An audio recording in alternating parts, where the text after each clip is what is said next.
Lahat ng nangyayari merong dahilan. May dahilan kung bakit naririnig nyo to ngayon. May dahilan kung bakit napapanood nyo yung video na to ngayon. Marahil dinala ka rito ng pananampalataya mo. Lalong-lalo na kung deboto ka ng mahal na pong Jesus Nazareno. Magandang araw po. Ako po ay isang OFW na nasa Middle East sa Abu Dhabi, United Arab Emirates. Isa pong deboto ng mahal na pong Jesus Nazareno. At dahil hindi ko ako makakabisita sa Quiapo, ako na lang po ay nagre-record ng mga kwentong Nazareno at ina-upload ko sa YouTube channel ko tuwing Biyernes para ipagpatuloy yung panata sa mahal na pong Jesus Nazareno. At yung mga video po na nakikita nyo, mga personal na kuha ko po yan pag bumibisita ako sa mga simbahan dito sa Abu Dhabi, dito sa yung mismong mga lumang video ko sa Quiapo. Ang Quiapo Church po bukas 24/7. Kung gusto nyo pong bumisita, umaga, gabi, hating gabi, madaling araw, umuulan, maaraw, bukas po lagi ang Quiapo. Bukas po yan sa mayaman, sa mahirap, sa walang bahay, sa mga homeless, sa mga pulubi. Wala pong diskriminasyon sa Quiapo. Wala pong pinagbabawalan na hindi makapasok. Lahat po ng gustong lumapit sa mahal na pong Jesus Nazareno ay pwede po. Ito naman nung nakita nyo ay kuha ko nung may mini translasyon dito sa Abu Dhabi nung February. Ito po ay sa St. Joseph's Cathedral. Dito ho yan sa Abu Dhabi. At ako po ay nag-upload ng mga kwentong Nazareno tungkol sa mga personal na experience, tungkol sa mga experience ng iba. Kaya naman mga kwento sa Biblia na kaya nating i-relate sa modern times ngayon. At yun po, para sa akin isa tong paraan ng pagtutuloy ng panata at pagpapatotoo sa walang hanggang pag-ibig at pagpapala ng mahal na pong Jesus Nazareno. Isa na rin ho itong paraan na para sa akin ay para makatulong sana sa lahat ng may anxiety, lahat ng may depression, lahat na nawawala na ng pag-asa, lahat ng nahihirapan, lahat ng may pagsubok ngayon. At sa mga kapwa ko naman na OFW, para po sa lahat to ng nawala ng trabaho, na nawawala na ng pag-asa, sana po maalala nyo na kapag merong setbacks, kapag may rejections, kapag may challenges, kapag may mga pagsubok, lagi yan may kasunod na breakthrough. Kapag nahihirapan ka, ibig sabihin merong parating na malaking blessing, kaya nire-ready ka. Kaya ka nahihirapan kasi merong ibibigay sa'yo, kino-qualify ka ni Lord. Kasi nga, di ba, ano yun, yung quote na parang God doesn't call those who are qualified. Instead, He qualifies those who are called. So, ano ibig sabihin nun? Ibig sabihin nun, kapag tinatawag ka niya, minomold ka niya, kino-qualify ka niya. Kapag may gusto siyang ipagawa sa'yo, kapag meron siyang para bang sabihin natin tinatadhana sa'yo, sadyang iano ka niya, i-ready ka niya, ihahanda ka niya doon sa isang bagay na yun. At usually yun naman ay dinasal mo rin. So kung ikaw ay humiling ng, kunyari kung ikaw ay humiling ng patience, usually binibigyan ka ng pagsubok para maging patient.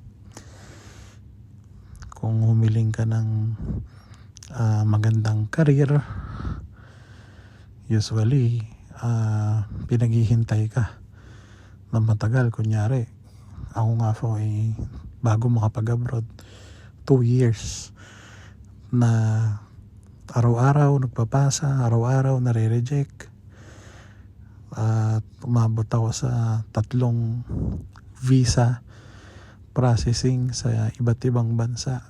Nang tanggap na ako, sabay biglang magba-back out bigla yung employer. Tanggap na ako, tapos biglang yung employer naman biglang na bankrupt. Tapos yung isa naman tanggap na ako sa US, tapos biglang nanalo si Trump, biglang binago ang immigration policies. So no choice yung employer kundi bitawan ako. At kung saan pa ako hindi masyado nag-a-apply, doon pa ako napadpad sa Middle East. Gusto ko kasi sana makabalik sa Europe. Gusto ko sana North America, o kaya sa malapit na lang sa Hong Kong, Singapore.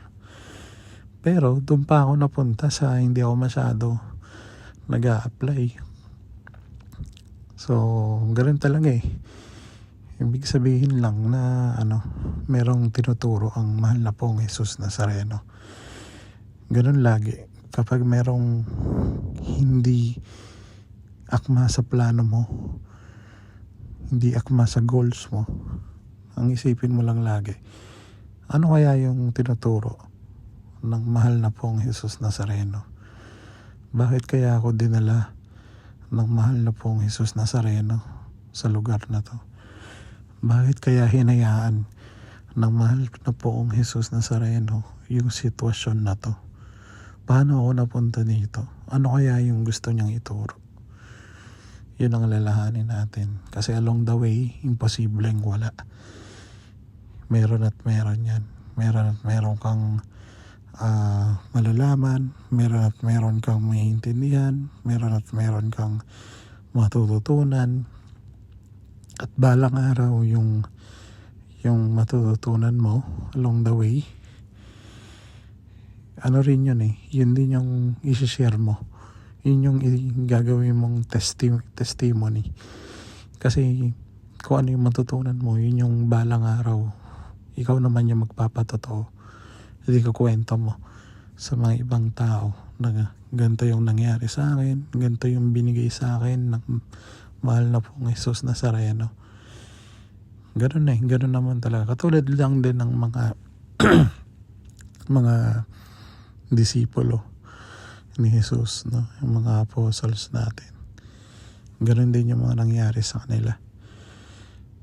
Kaya ngayon, alam nyo, hindi na namin din alam na kung anong mga susunod na mangyayari sa Middle East. Kasi araw-araw kung ano na lang yung mga balita tungkol sa gera. Mababasa ko yung mga announcement ni Donald Trump. Supposed to be meron na namang parang missile, o bombahin niya na naman yung Iran. Tapos sabi niya sa announcement niya, nakiusap daw ang mga Gulf states na wag ituloy, kaya pinagbigyan niya daw.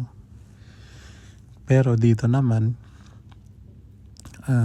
nababasa kong balita, as in kagabi lang alam ko may in-intercept na naman na either missile or drone yata galing Iran.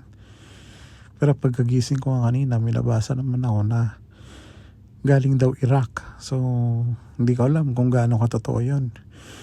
So medyo nakaka-worry lang din na ano ba to, lalala ba yung gera? Lalo lalawak pa ba tong gera na to? So hindi na rin din namin alam, pero awa naman ng Diyos, sobrang safe naman kami dito sa Abu Dhabi. Medyo exage lang yung mga balita sa ibang bansa, pero ang totoo, sobra kaming blessed. Hindi kami pinapabayaan ng gobyerno at hindi kami pinapabayaan ng mahal na pong Jesus Nazareno. Pero syempre, meron tayong mga kababayan na apektado, lalo na yung mga nasa hotel industry, restaurant, tourism. Kasi syempre apektado ang turismo. At marami akong nakikita, may mga natanggal na, nawala ng trabaho. So nakakalungkot kasi yung iba, nakikita ko nagpo-post, umiiyak, lumalaban sila ng patas, pero bakit ganon yung nangyari? So yung isa nga, napa-comment na lang ako, sabi ko wala naman din talaga akong kayang i-advise dahil wala ako sa sitwasyon niya. Hindi naman nangyari sa akin yung sitwasyon niya, though nawalan din ako ng trabaho noon, pero voluntarily naman na lang, talagang kailangan ko nang umalis doon sa, inaalis na ako ng mahal na pong Jesus Nazareno doon sa toxic na environment na yon. Kaya sabi ko na lang, shinare ko na lang sa kanya yung paborito kong verse, yung tinuturi kong life verse, which is Mark chapter 4 verse 40. Bakit kayo natatakot? Wala pa ba kayong pananalig? Yung storya po ng verse na yan, Mark chapter 4 verse 40, na lagi kong kinukwento sa bawat episode ko dito sa channel ko. Madalas kinukwento ko yan. Ang storya talaga niyan ay nasa bangka sila Jesus Nazareno kasama yung mga apostoles niya, tapos bumagyo, lumakas ang bagyo, lumakas ang alon, natakot yung mga apostoles. Sobrang takot nila, ginising nila si Jesus na natutulog.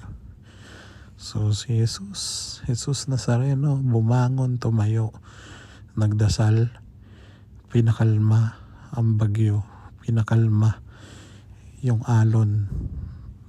So anong ibig sabihin nun?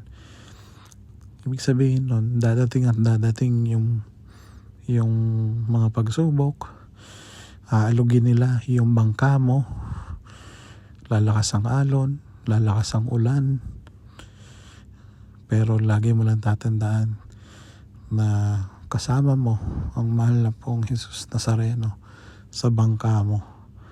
Kasama mo sa bangka mo ang mahal na Senyor. Hindi kanya pababayaan, lagi kanyang papatnubayan. At walang sinabi ang mahal na pong Jesus Nazareno na hindi ka magkakaproblema. Wala siyang sinabi na hindi magkakaroon ng pagsubok.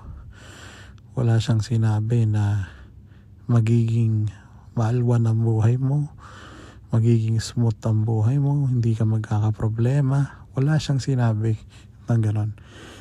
Pero anong sinabi niya? Ang sinabi niya lang ay huwag matakot. Huwag matakot. Ilang beses yan sinabi sa Biblia. Do not be afraid. Kasi kasama mo si Jesus Nazareno sa bangka mo. Kahit gaano kalakas ang alon, kahit gaano kalakas ang ulan, kasama mo ang mahal na pong Jesus Nazareno sa bangka mo.